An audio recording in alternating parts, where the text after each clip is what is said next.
What's up mga ka-lifestyle, magandang araw sa ating lahat. Welcome back again sa ating channel, Marky Lifestyle. So for today's video, let's talk about yung walang katapusang issue na until now gumugulo sa mga isipan ng mga tao, especially yung mga nakabaro kay Digido. And kasi simula nung na-rebook itong si Digido, araw-araw na po ako nakaka-receive ng mga katanungan about kay Digido, anong gagawin, ganyan-ganyan. Nakaka-receive din ako ng mga screenshot, nagtatanong bakit until now nag-ooperate pa rin si Digido, and then naniningil, tumatawag sa kanila, So again mga ka-lifestyle, let me remind you, especially yung mga may malalaking utang kay Digido, bago pa man na-rebook, nakapag-loan na sila. Whether you like it or not mga ka-lifestyle, kukulig ng kuligligin talaga kayo.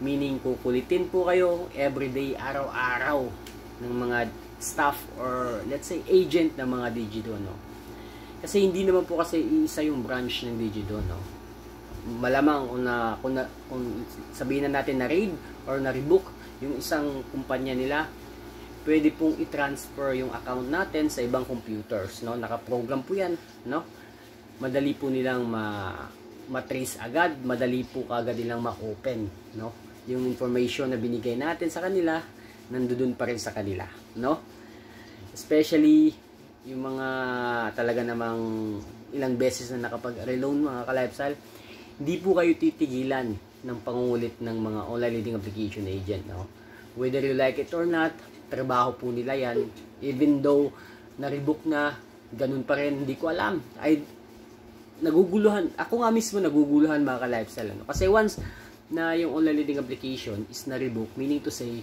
pinapatigil yung operation nila. Bawal silang maningil, bawal silang magpautang. Bakit mayroon pa rin mga nakakapag-loan, naka-receive ako ng mga screenshot na nakapag-loan sila, nakapag-reloan sila. Sino yung nag-ooperate dito? Hindi ko alam. So, sana mabigyan to ng linaw.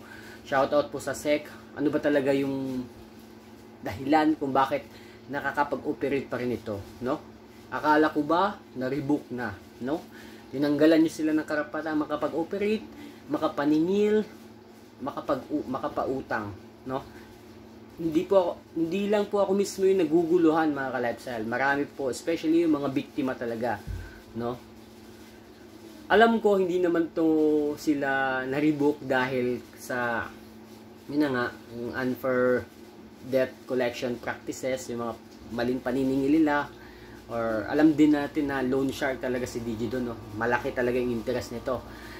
Hindi sa kadahilanan na ganon, na-rebook sila, na-rebook sila dahil nga meron silang mga branches na inopen without complying any requirements, Yun yung pagkakamali nila, And alam ko ha, makinig kayo ng buti. Alam ko may padulas to. Etong si Digido. Kasi imagine ang laki ng interest.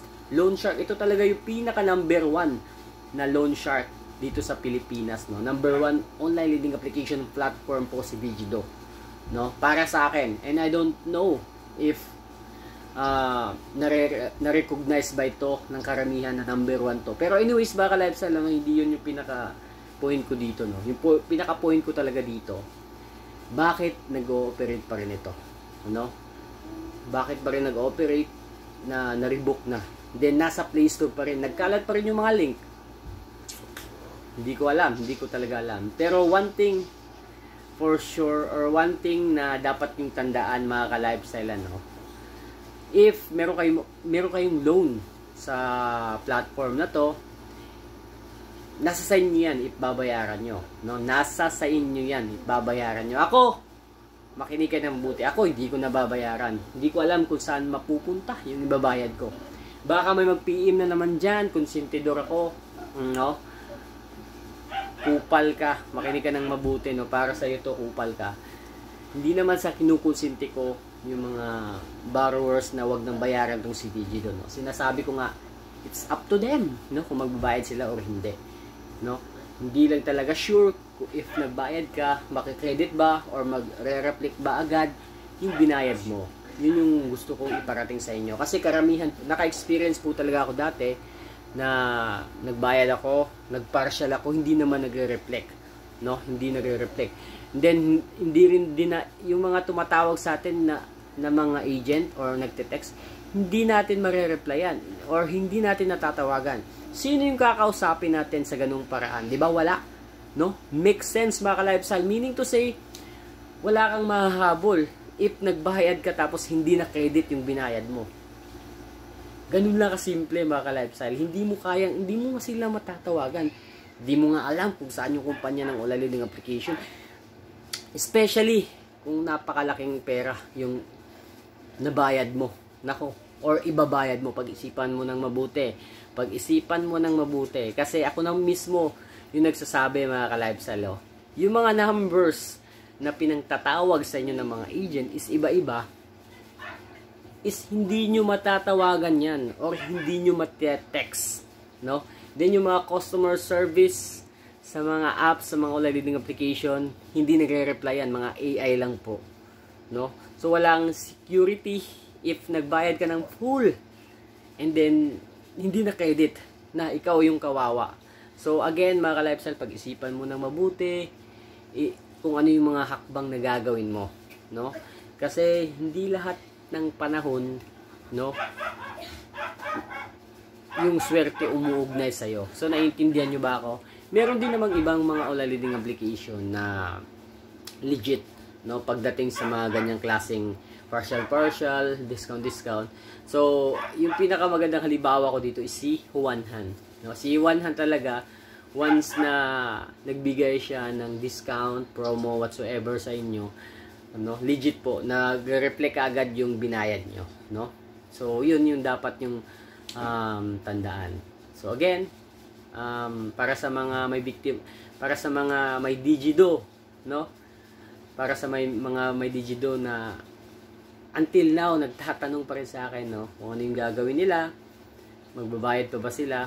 It's up to you. Pwedeng hindi, pwedeng bayaran nyo. Ganun lang kasimple mga ka-lifestyle.